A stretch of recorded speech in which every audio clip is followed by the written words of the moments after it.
દિલ્હીના જંતર મંતર ખાતે સોનમ વાંગચુકના સમર્થનમાં ચાલી રહેલા આંદોલનના પડઘા ગુજરાતમાં પણ જોવા મળી રહ્યા છે। સોમવારે અમદાવાદમાં વિરોધ પ્રદર્શન બાદ હવે મહેસાણામાં પણ વિદ્યાર્થીઓ અને યુવાઓ છે તે રસ્તા પર ઉતર્યા હતા। યુવા એકતા સમિતિના નેજા હેઠળ યોજાયેલી આ રેલીમાં મોટી સંખ્યામાં વિદ્યાર્થીઓએ ભાગ લઈ પોતાની માંગણીઓને લઈને વિરોધ નોંધાવ્યો હતો। રેલી શહેરના વિવિધ માર્ગો પરથી પસાર થઈ કલેક્ટર કચેરીએ પહોંચી હતી, જ્યાં વિદ્યાર્થીઓએ જિલ્લા કલેક્ટરને આવેદનપત્ર પાઠવી પોતાની માંગણી રજૂ કરી હતી। આ આવેદન કેન્દ્ર સરકાર સુધી પહોંચાડવાની માંગ પણ કરવામાં આવી હતી। વિદ્યાર્થીઓનું કહેવું છે કે સોનમ વાંગચુક સાથે થયેલા વર્તનને લઈને દેશભરના યુવાનોમાં નારાજગી છે। આ મુદ્દે જવાબદારી નક્કી કરી યોગ્ય કાર્યવાહી કરવામાં આવે તેવી પણ તેમની માંગ છે। આ રેલી દરમિયાન પ્રદર્શનકારીઓએ કેન્દ્રીય શિક્ષણ મંત્રીના રાજીનામાની પણ માંગ ઉઠાવી હતી। સાથે જ ચેતવણી આપી હતી કે જો તેમની માંગણીઓ પર યોગ્ય નિર્ણય લેવામાં નહીં આવે તો આગામી સમયમાં વધુ ઉગ્ર આંદોલન કરવામાં આવશે।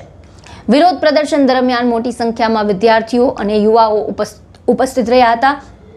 સમગ્ર કાર્યક્રમ શાંતિપૂર્ણ માહોલમાં યોજાયો હતો અને પોલીસ બંદોબસ્ત પણ ગોઠવવામાં આવ્યો હતો। પેપર લીકના મુદ્દે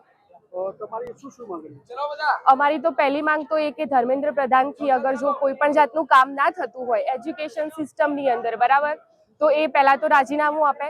એજ્યુકેશન સિસ્ટમની અંદર જેટલા પણ ફોલ્ટ અત્યારે ચાલી રહ્યા છે, દાખલા તરીકે પેપર લીક, બરાબર, કોમ્પિટિટિવ એક્ઝામની અંદર કોઈ પણ જાતના સેટિંગ થવા, વારે ઘડીએ બધા સ્ટુડન્ટ કેટલા બધા સુસાઇડ કરી રહ્યા છે, આપણે જોયું જ છે હમણાં નીટના પેપરની અંદર। બીજી ઘણી બધી કોમ્પિટિટિવ એક્ઝામ હતી। ગુજરાતની અગર જો વાત કરીએ તો આના પહેલા 2019ની અંદર 20ની અંદર સચિવાલયના બીજા ઘણા બધા પેપર લીક થયેલા જ છે। તો અમારી તો એક જ માંગ છે કે ભારતની અંદર જેટલી પણ એક્ઝામ્સ છે, એન્ટ્રન્સ એક્ઝામ હોય અથવા તો બીજી કોઈ કોમ્પિટિટિવ એક્ઝામ હોય અથવા એજ્યુકેશન સિસ્ટમ, આપણે જોઈએ છીએ કે કમર્શિયલાઇઝેશન ઓફ એજ્યુકેશન અત્યારે ચાલી રહ્યું છે। છેલ્લા 10 વર્ષની અંદર ઘણી બધી ગવર્મેન્ટ સ્કૂલ જે છે 90,000થી પણ વધારે ગવર્મેન્ટ સ્કૂલ છેલ્લા 10 વર્ષની અંદર બંધ થઈ ચૂકી છે। એના સામે એટલી જ પ્રાઇવેટ સ્કૂલો ચાલુ થઈ રહી છે। તો આ જેટલી પણ વસ્તુઓ છે એજ્યુકેશન સિસ્ટમની અંદર એ બધી જ બંધ થવી જોઈએ। એટલે પહેલા જો એજ્યુકેશન મિનિસ્ટરથી કામ ના થતું હોય તો પહેલા તો એમનું રાજીનામું આપો। CJP નો અત્યારે જે પ્રોટેસ્ટ અત્યારે જંતર મંતર ઉપર થઈ રહ્યો છે, સોનમ વાંગચુકની અંદર હંગર સ્ટ્રાઇક જે અત્યારે ચાલી રહી છે, એમની જેટલી પણ ડિમાન્ડ છે એ બધી જ તમે પૂરી કરો, બસ। એના સિવાય અમારે બીજું કંઈ જ નથી જોઈતું। મારું નામ જય। આજે તમે આવેદનપત્ર આપો છો, શું લઈને આવ્યા? અમારું આવેદનપત્ર આજે કલેક્ટર સાહેબ શ્રીને સોનમ વાંગચુક સાહેબના સમર્થનમાં અને દરેક વિદ્યાર્થી સમર્થનમાં જે નીટ પેપર લીકના વિરોધમાં દિલ્હીમાં જનમાર્ચ કરી રહ્યા છે, દરેકના સમર્થનમાં અમારું આવેદનપત્ર આજે કલેક્ટર સાહેબ શ્રીને હતું।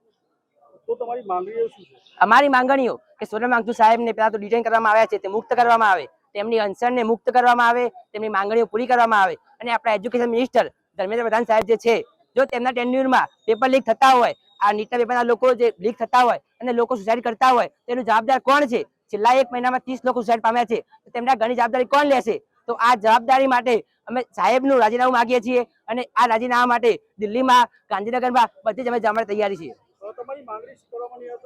અમારી માંગણી સ્વીકારવામાં નહીં આવે તો અમે હારવા નથી। અમે આજે, કાલે અને જ્યાં સુધી ચાલે ત્યાં સુધી લડવા માટે તૈયાર છીએ। અમે દિલ્હી સુધી જવા માટે તૈયાર છીએ।